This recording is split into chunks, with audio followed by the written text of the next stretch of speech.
It has been a high-stakes day at the United Nations in New York. All eyes were on the presidents of the United States and Iran and their diplomatic dance. Would they meet? Would they shake hands?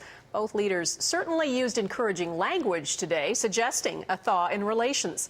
Our Eric Sorensen is in New York with more.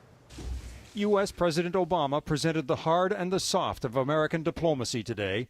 Demands for a resolution to force Syria to give up its chemical weapons or else. And there must be consequences if they fail to do so.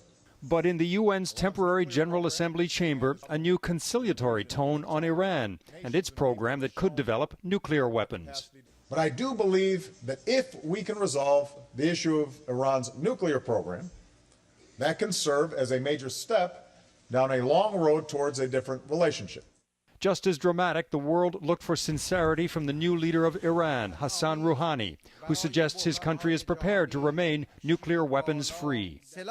Nuclear weapon and other weapons of mass destruction have no place in Iran's security and defense doctrine and contradict our fundamental religious and ethical convictions. It's only talk, but it's the first serious high-level overtures in more than 30 years.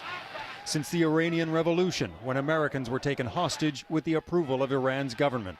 That belligerence lasted through the presidency of Mahmoud Ahmadinejad. But under crushing sanctions and under this new leader, Iran sounds accommodating. I wouldn't say open your arms. I would say just sit across the table and listen to him.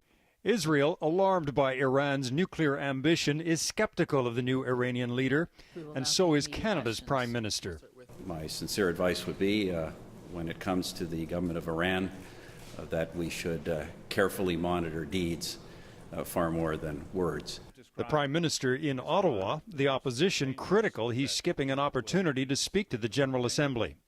Outside the UN, protests ranged from calls to oust the Iranian regime to demands that Obama and Rouhani cooperate fully on nuclear weapons, Middle East peace, and to end the war in Syria.